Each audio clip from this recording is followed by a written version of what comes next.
자, 그럼 7차 교육과정을 이제 볼게요. 7차 교육과정은 1997년부터 이제 시작됐던 교육과정인데요. 자, 일단 이제 이 7차 교육과정은 초등학교, 중학교, 고등학교별로 이제 학교급별로 이제 교육과정을 없애고 학년별로 예죠. 1학년부터 해서 뭐 12학년 이렇게요. 그래서 초등학교부터 1학년부터 고등학교 3학년까지 총 12개 학년의 교육과정을 크게 1학년에 10학년 국민교육 기본교육과정, 11, 12학년은 심화선택교육과정 이렇게 두 개로 나눴죠. 그 다음에 이제 두 번째 이제 쭉 보면 자 수준별 교육과정을 포함하고 있다는 점도 이전의 교육과정과 두드러진 점에서 차이점이다. 그래서 수준별 교육과정은 크게 영어나 수학의 단계형과 사회과와 과학과의 심화 보충형 그리고 고등학교 2, 3학년의 심화 선택형 이렇게 있는데 심화 보충형의 경우에는 보충과정은 기본교육과정에서 규정한 학습 수준에 도달하지 못한 학생들을 대상으로 별도의 교육과정 두지 않고 기본과정을 되풀이하는 것으로 실제 기본과정과 심화과정 이렇게 이제 두고 있는 셈입니다. 자, 그러나 7차 교육과정은 교육의 다양화와 학생 중심의 교육이라는 취지와 달리 여러 가지 문제점이 있다 해갖고 뭐 쭉 있는데 요거 한번 그냥 각자 보세요. 이건 나오지 않을 것 같아요. 제 생각에는. 자, 그 다음에 마지막 이제 단락을 보면 7차 교육과정에서도 역사교육도 상당한 변화를 보이고 있다. 역사는 6차 교육과정과 마찬가지로 사회과에 속해 있다. 사회는 3학년부터 10학년까지 학습하게 되었다. 단 국사의 경우에는 사회과와 다른 영역과 달리 중학교와 고등학교는 별도의 수업시설을 두고 별도의 교과서를 가르칠 수 있도록 융통성이 부여됐다. 뭐 6차 교육과정은 똑같아요. 예, 가르치는 방식은 중학교는 이에 따라 실제로 독립된 교과서로 중학교 2학년 주당 1시간, 3학년은 주당 2시간, 고등학교는 1학년은 4단위 이렇게 이제 2단위로 됐는데 종전에 고등학교에서 6단위가 4단위로 줄었던 이유가 뭐냐면 근현대사 과목이 들어갔기 때문에 근현대사. 예, 그래서 근현대사가 그때 이제 6단위거든요. 그래서 일주일에 3시간 이렇게 이제 배우기 때문에 이게 6단위에서 4단위로 줄게 된 거죠. 근현대사 그 분량이 줄어들기 때문에 이는 중학교에서 종전에 비해 1시간 줄어든 분량으로 중학교 사이에는 전체 11시간에서 10시간으로 1시간 줄어든 것을 국사의 수업시를 줄인 것이다. 그래서 중학교 세계사의 경우 종전과 마찬가지 사회과의 다른 영역과 학습화도 묶어져 있다. 사회는 지리와 세계사 내용을 주당 3시간, 사회는 세계사 일반 사회를 주당 2시간, 사회 3은 일반 사회 지리를 주당 2시간씩 학습화도 되어 있다. 그 다음 고등학교 2, 3학년 때 이제 심화선택 과목을 좀 보셔야 되는데 여기 정치, 경제, 사회문화, 법과사회, 한국 근현대사, 세계사, 한국지리, 세계지리, 경제지리 이렇게 해요. 그래서 심화선택 과목, 실제 교육까지 심화선택 과목이 무엇인가? 예전에 시험 문제 나왔거든요. 근현대사와 세계사 이거 외워두시고요. 자, 세계사가 9개 선택 과목 중에 한 과목을 다루게 됨으로써 세계사 교육은 선택 과목이 5개였던 6차 교육과정 비교해서 더욱 약화될 위험에 직면하고 있다. 한편 국민공통 기본 과목과 심화 선택 과목의 중간에 한 개 교과당 한 개의 과목이 일반 선택 과목이 있는데 개발 그중 4개 과목을 선택을 배우도록 했는데 사회교과에 해당하는 과목은 인간사회와 환경인데 이 과목에서 국사를 포함한 역사지리 일반 사회를 통합적으로 다루도록 되어 있다. 인간사회 환경이라는 과목이 있긴 있었어요. 이게 교과 있었는데 이게 나눠준 것 같아. 근데 실제 수업은 안 했어. 거의. 그래서 이제 그냥 얘들 갖다 버리고 그냥 그랬던 과목인데 자, 단원 구성이나 내용도 많이 달라졌다. 중학교 국사의 경우에는 제4차 교육과정 이래 계속되어 온 2학년의 정근대사, 3학년 근현대사 학습하도록 하는 체계가 무너지고 2학년 고려까지, 3학년 조선 이후까지 바뀌게 됐다. 이는 수업 시수가 2학년 1시간, 3학년 2시간이 됨에 따라서 2, 3학년 수업 시수 균형이 무너졌기 때문이다. 그래서 2학년은 좀 더 약간 덜 배우고 3학년은 좀 더 많이 배우는 거죠. 그 이유가 뭐냐면 수업 시수가 이렇게 이제 2학년 1시간, 3학년 2시간 이렇게 했기 때문이죠. 2에서 1, 2로 바뀌었기 때문인데 요 내용이 예전에 시험 문제 나왔어요. 그래서 좀 기억을 해두세요. 한편 우리나라 역사와 우리 생활이 폐지되었다. 아니 한편 수업 시수가 감소되고 학생들 이해하기 어려움에 따라 도입단원이었던 우리나라 역사와 우리의 생활이 폐지되었다. 일단 정치사 중심의 통사적 구성이라는 원칙에 따라 사회경제사 문화사 중심 부분이 중학교 국사교육과정에서 대폭 빠지게 되었다. 자, 이러한 구성체계에 따라 제6차 교육과정에서 시행된 중단원, 소단원 체제와 주제 중심의 단원명 대신에 다시 대단원, 중단원, 소단원 체제로 왕조 이름을 딴 단원을 한원했다. 그러니까 이제 주제 중심의 단원명이 다시 왕조명으로 한원됐다는 내용이죠. 자, 고등학교 국사는 국민공통기본교육과정 1학년에서 배우게 됨에 따라서 국사교육은 중학교 2학년, 고등학교 1학년 3개월을 계속 배워. 계열성이 문제가 된 거야. 그러니까 중학교 2학년 때도 배우고 중학교 3학년 때도 배우고 고등학교 1학년 때 배우고 똑같은 내용을 계속 반복하는 그런 문제점이 났죠. 그래서 이 계열화 문제를 이제 어떤 식으로 해결되냐면 개정 때는 뭐냐면 분야를 달리하죠. 배우는 시기들. 그래가지고 대개 이제 중학교는 정근대 중심으로 그 다음에 고등학교는 근현대사 중심으로 이렇게 배우는 식으로 이렇게 바뀌게 돼요. 자, 하여튼 이때 이제 배움에 따라 국사교육은 중학교 2학년부터 고등학교 1학년까지 3개 학년 계속 하게 되었다. 자, 이런 의미에서 중고등학교 국사교육은 어떻게 개혁할 것인가는 더 커다란 과제가 되었다. 7차 교육과정에서 개혁화 방안으로 고등학교 국사는 정근대사 중심한 전면적 분류사 체제를 취하고 있다. 전체 6개 단원 중에 대단원 중에 역사 이론에 관한 도입단원인 한국사의 바른 이해와 분류사적 접근이 사실상 불가능한 선사시대를 제외하고는 나머지는 4개 단원 정치, 경제, 사회, 문화 이렇게 구분하고 다시 거기에 고대, 중세, 근세, 근현대 4개 중단원 이렇게 구분하죠. 자, 이게 이제 분야사적 방법인데 요 부분이 이제 뭐냐면 예전에 시험 문제 나왔어요. 예.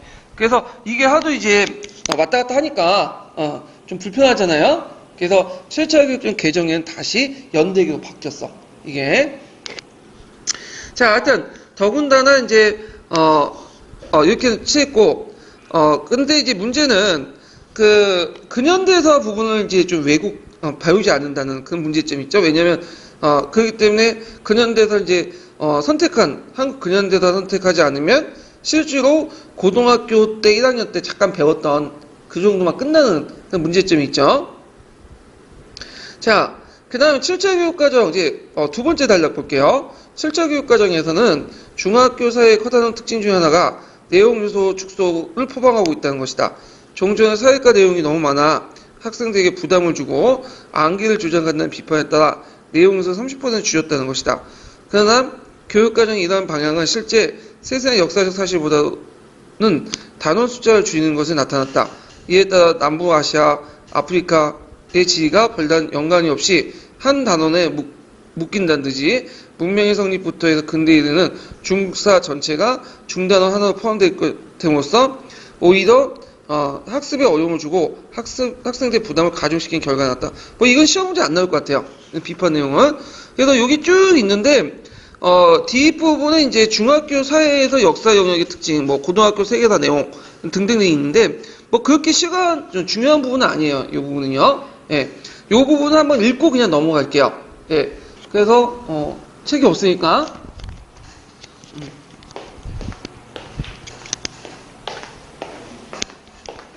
여기 마지막 단락부터 여기 중학교 끝까지. 중학교 사회 중 역사 영역의 또 하나 특징으로 삼을 수 있는 것은 역사학 일반에 대한 이해를 다루는 단원인 인간사회와 역사가 신설되었다는 점이다. 인간사회 역사는 사실상 가장 먼저 나오는 역사 영역 단원으로 이 단원의 학습을 통해 학생들로 하여금 역사적 사실의 특성과 역사 연구 방법을 익힘으로써 앞으로 역사학습의 길잡이 역할을 하게 한다는 것이다. 고등학교 세계사 내용도 몇 가지 변화를 보이고 있다. 가장 커다란 변화는 강대국 중심의 역사를 지향하고 전지구촌적 역사의 구성이라는 취지 아래 이제까지 빠져있던 약소국의 역사 내용이 교육과정에 보완되었다는 점이다. 사하라 이남 아프리카, 북아메리카와 남아메리카의 고대, 중세사가 교육과정에 포함된 것을 이를 말해주고 있다. 그러나 다른 한편에서는 반드시 모든 나라의 역사를 중등교육 단계에서 다뤄야 하느냐는 비판도 제기되고 있다. 오히려 우리나라 역사와 직접 관련 있는 나라의 역사를 중심으로 세계사 교육을 해야 하지 않느냐는 주장인 것이다. 제6차 교육과정에서 중단원 중의 하나로 축소되었던 역사 일반에 대한 단원이 시간, 공간 그리고 인간이라는 대단원으로 독립됨으로써 역사적 사실 외에 역사학과 역사 연구의 본질이 무엇인지를 인식하는 것의 중요성이 강조되고 있다. 이는 중학교 사회에서 인간 사회와 역사 단원이 신설된 것과 맥을 같이 한다고 하겠다.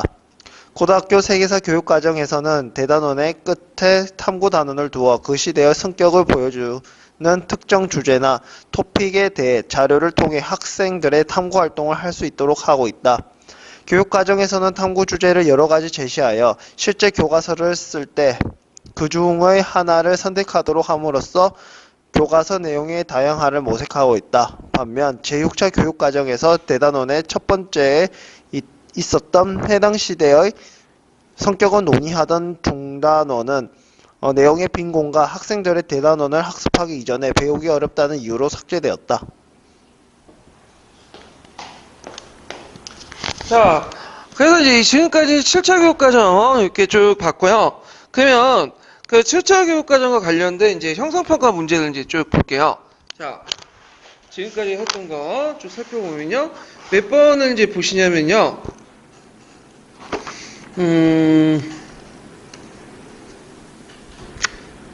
7차 교육과정이 148페이지 펴보세요. 45번부터 문제 풀어볼게요.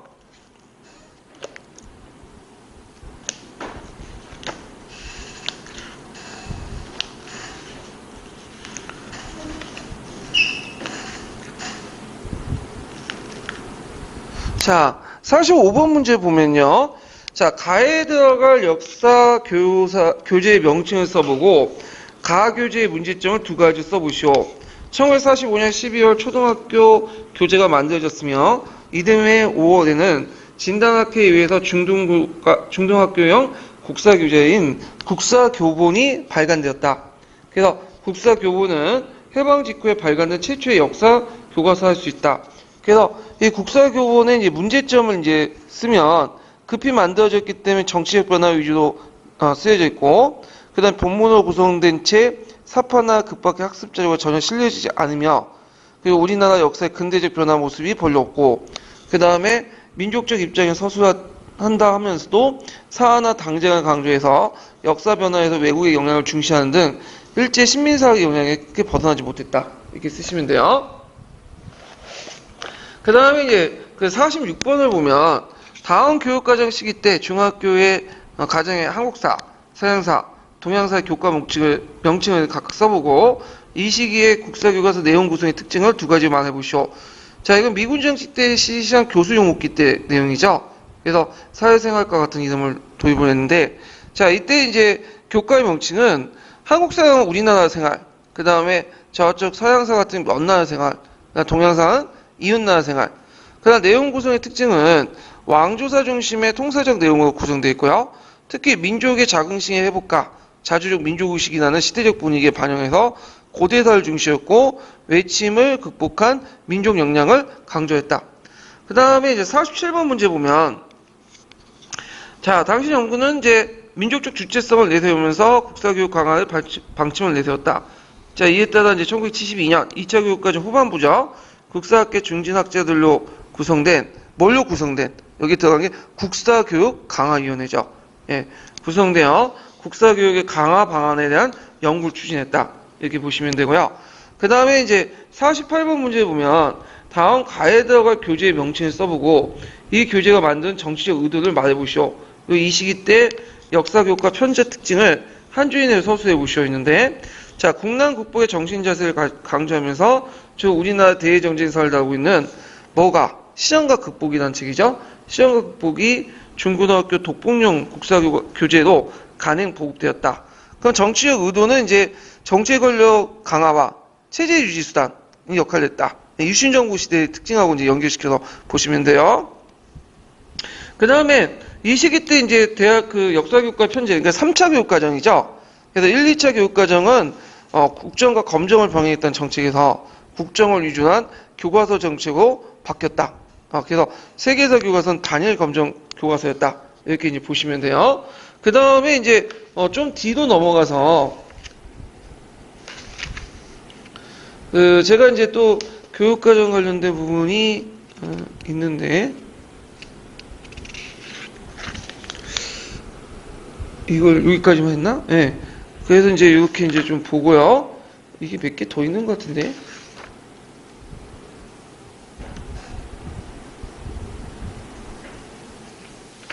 자, 그래가지고 이렇게 이제 한번 봤고요. 그 다음에 이제 이 교육과정 관련된 내용들은 이제 제가 표로 예전에 한번 파란책에 있는 내용으로 정리를 해놨어요. 그래서 표를 제가 첨부를 해놓을 테니까 그 밑에 그것만 외우고 들어가셔도 2점은 벌 수가 있어. 그래서 이거 파악해 두시고요. 잠깐 이제 여기 끝나기가 좀 아쉬우니까 파란책 있는 내용 중에 좀 약간 더 볼 게 뭐냐면 연구 방법론과 관련된 내용을 좀 볼게요. 연구 방법론. 예전에 시험 문제 나왔기 때문에. 몇 페이지를 보시냐면, 이제, 351페이지. 네. 역사교육의 연구 방법론. 자, 이 역사교육의 연구 방법론과 관련된 내용은 이제 교수학습 방법이 아니라, 예, 역사교육이나 역사학에서 어떤 방법을 통해서 연구할 것인가. 이런 것들인데, 거기에 이제, 351페이지는 탐구와 방법론 관련된 내용이 있으니까 각자 읽어보시고 쭉쭉 넘어가서 이제 연구 주제와 방법도 이제 여러분들 각자 읽어보시면 될 것 같아요. 그리고 쭉 넘어가서 이제 여기에서 356페이지에 있는 내용만 좀 볼게요.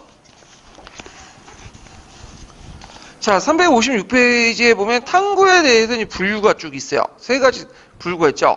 그래서 경험적 탐구, 해석적 탐구, 비판적 탐구 이렇게 있는데 경험적 탐구는 양적인 어떤 방법론이고 그 다음에 해석적 탐구는 이제 내면을 강조하는 방법이고 그 다음에 비판적 탐구는 자기가 알고 있는 걸 실천과 연결시키는 탐구 방법이에요.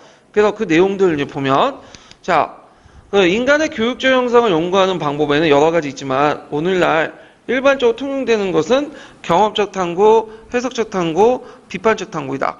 자, 경험적 탐구는 교육 형성에 대한 인식을 경험적, 객관적, 가치 중립적 시각에서 접근하되 두고 있으며 교육 형성에서 일어난 인과관계 법칙을 발견을 전제로 한다. 자, 이러한 탐구 방법론에 더 보면 모든 진리와 지식은 실증적으로 검증되어야 된다. 반면 해석적 탐구는 교육에 관련된 인간 형상을 자연의 실체로 보는 시각을 거부하고 인간적 실체를 파악하는 데에서 출발한다. 인간의 행위에 일어나게 된 믿음, 가치, 의도, 감정 등을 통한 이해가 인간 및 사회 형상의 실체를 파악함으로써 핵심적 과제가 되어야 된다고 보고 있다. 경험적 탐구는 양적 접근에 비해서 해석적 접근 방법은 질적 접근 방법을 선호한다. 탐구는. 그리고 역사 사실에 대한 형성에 대한 개설 기술적, 그러니까 개개별 기술적, 분류적 설명보다는 맥락 위종적인 서술을 하는 것이 특징이다. 경험적 탐구와 해석적 탐구의 대립은 앞서 역사 철학의 논쟁에 관한 서술에 언급한 것 같이 실증론과 관념론의 대립, 그 맥락이라고 볼 수 있다. 자, 근데 이제 이 비판적 탐구는 어떤 가치 판단을 기준으로 가지고 이제 그걸 이제 자기 가치 판단에 맞지 않으면 이걸 현실 속에 개혁하는 연구 방법이거든요.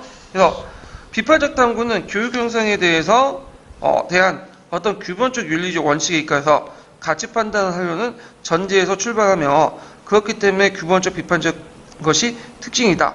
즉 모든 교육 형식이 실체에 대한 가치 판단을 가지고 접근함으로써 인간의 인식과 사회적 실천 행동 사이에 내적 연관성을 가지고 있다. 이렇게 이제 보면 되고요. 그 다음에 뒤에 넘어가서 역사 연구 방법 유형이 있는데 이제 문헌 연구, 사례 연구, 실험 연구, 비교 연구는 여러분들 각자 읽어보시고 쭉 넘어서 현장 연구 좀 볼게요. 현장 연구가 이제 예전에 시험 문제 나왔거든요. 자, 359페이지 보면 자, 현장 연구의 정의가 나와요. 그래서 현장 연구는 학교나 교실에서 일어나는 일상적 활동에 대한 연구이다. 따라서 현장 연구에서는 교육적 실천과 연구가 결합된다. 그래서 이게 단순히 연구뿐만 아니라 실천, 이론과 실천 연결되는 거죠. 자, 역사교육 현장 연구는 역사교육의 과정 구성, 역사학습 자료 개발, 역사 교수학습 모형 구한 등 같이 실제 역사 수업 현장에 적용된 실천적 연구를 할 수 있다. 이제까지 교과교육 연구는 교과의 내용에 대한 연구와 이를 수업 현장에 적용되기 위한 방법이다. 그래서 이제 여기 쭉 있고 뒤에 넘어가서 현장 연구의 특징이 있어요. 그래서 이제 현장 연구는 실천가며 연구자 자신이며 지속적 순환적인 과정이 있고 이해와 발전의 과정이고 등등 있는데 그래서 이제 현장 연구의 주체는 일단은 교사죠. 이 교사가 뭐냐면 지속적 순환적 과정을 이제 갖고 있는데요. 그래서 가설이 있으면 가설이 틀리면 현장에 가서 맞지 않으면 계속 고쳐가는 피드백 받고 고쳐나가는 그런 과정이고 단순히 이론에서 끝나는 게 아니라 그걸 변화시키는 그런 과정이 이제 현장 연구의 특성이다. 이렇게 있고요. 자, 그러면 현장 연구의 특성 한번 읽어볼게요. 자,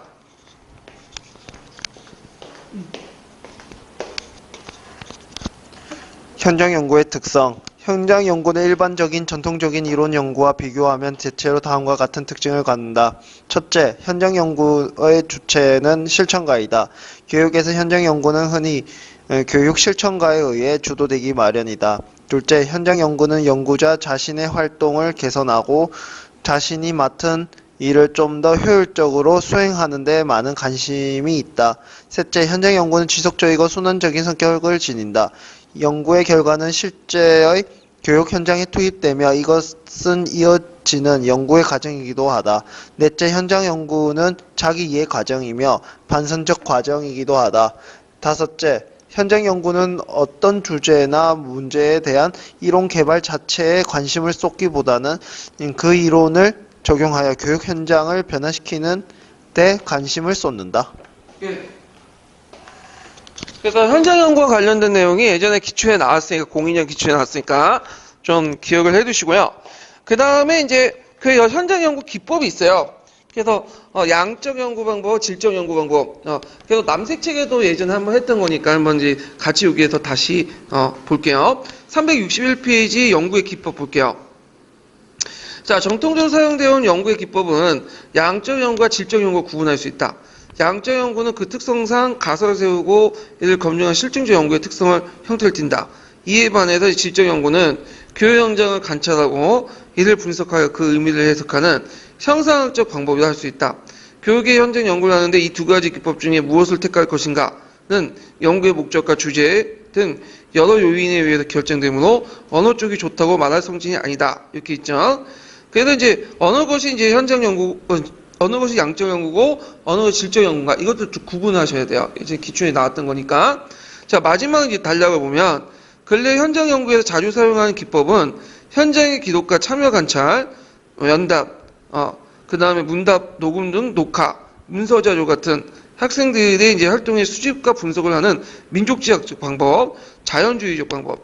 이 자연주의 방법은 이제 이거는 질적 연구 방법에 속하죠. 그래서 착각하시는 분이 뭐냐면 자연주의 하니까 뭔가 양적 연구 방법 이렇게 자연과학에 사용하는 방법 이렇게 하는데 여기 자연이라는 것은 네이처의 의미가 아니라 자연스럽게라는 의미야.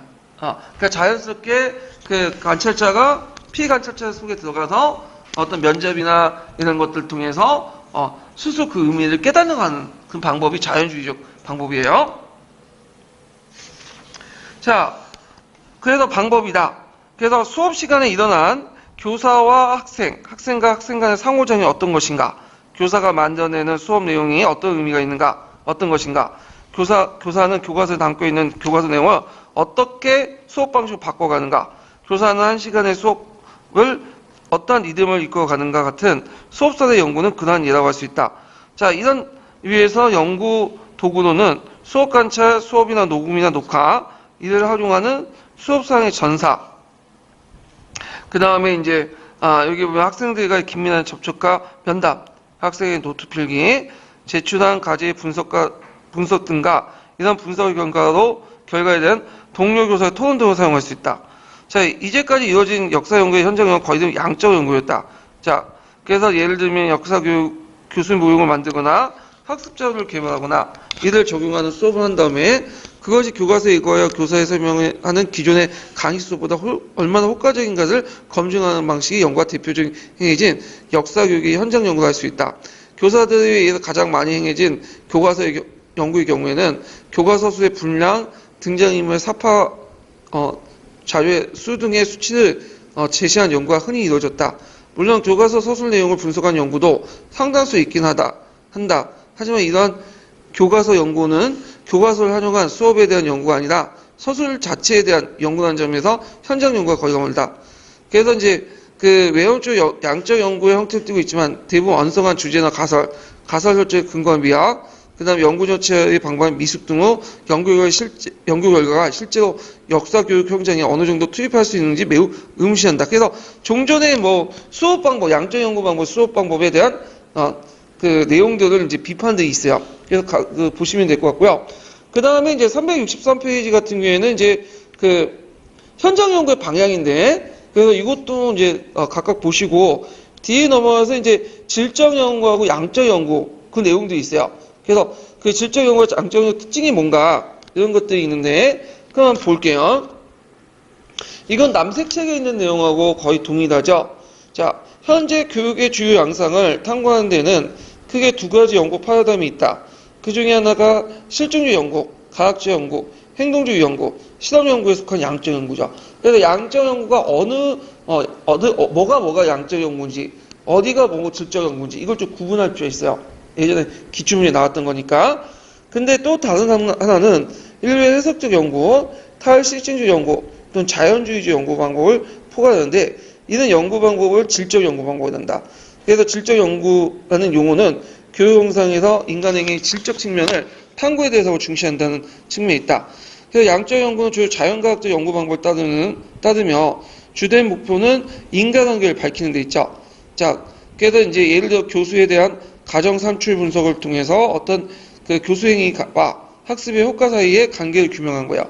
양적 연구를 주로 쓰는 방법은 통계와 실험이다.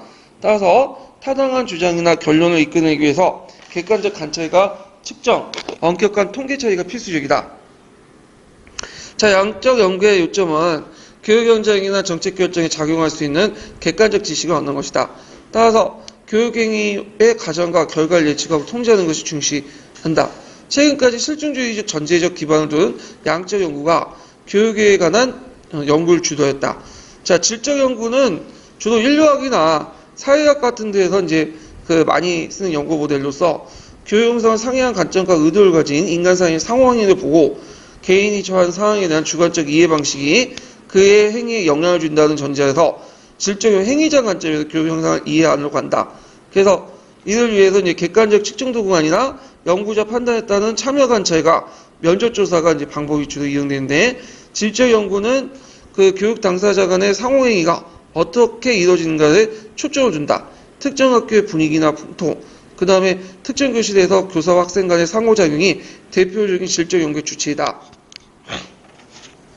그 다음에 이제 양적 연구가 오랜 지적 정통의 실증적인 기초에 매우 정교한 통계 기술까지 겸비한 것으로 교육 영상에 대한 연구 방법론의 주도적 지위를 누렸다. 반면에 질적 연구 방법론이 학문세계에 인정받게 된 것은 비교적 최근의 일이다. 그리고 아직도 양적 연구의 정통 속에 질적 연구는 객관성, 타당성, 일반성, 가능성이 빈약한 연성 방법이다. 그러면 거꾸로 객관성, 타당성, 일반성이 강한 것은 뭐죠? 경성 방법이죠. 이건 양적 연구 방법이야. 예. 그래서 이런 것들이 이제 양적 연구 방법과 질적 연구 방법들의 차이점을 쭉 지금까지 설명하고 있어요. 나머지 부분은 이제 각자 이제 읽어보시면 될 것 같아요. 이 부분은요. 예. 그래서 이제 이렇게 해가지고 한번 파란 책을 이제 다 끝났어요. 예. 그래갖고 이제 이 파란 책 다 끝나고 원래 제 계획은 갈색 책까지 보려고 했는데 시간이 너무 안 돼. 그래가지고 어쩔 수 없이 이제 갈색 책을 이제 여기에서 이제 끝나기로 하고 각자 보시고 제가 이제 원래는 이제 책을 읽을 주는 남자 이렇게 해가지고 그 한국사나 세계사도 하려고 했는데 너무 힘들어. 그래가지고 제가 이제 한정된 시간을 가지고 하다 보니까 비효율적인 것 같고 해서 도저히 이제 안 될 것 같아요. 그래서 내년에는 그냥 없애고 내년에는 그냥 주제별이나 이렇게 심화별 이렇게 나누고 이렇게 해서 진행을 할 거예요. 그래서 중간중간에 이제 뭐냐면 강독 부분을 누르면서 예전 방식 돌아가는 게 나을 것 같아요. 예. 그래갖고 좀 약간 시간이 좀 많이 걸려가지고 그냥 안 될 것 같고, 그래서 역교론만 이제 끝나는 식으로 이렇게 할게요. 예. 그래서 그동안 이제 수고하셨고, 예, 시험 잘 보시기 바랍니다. 예. 수고하셨습니다.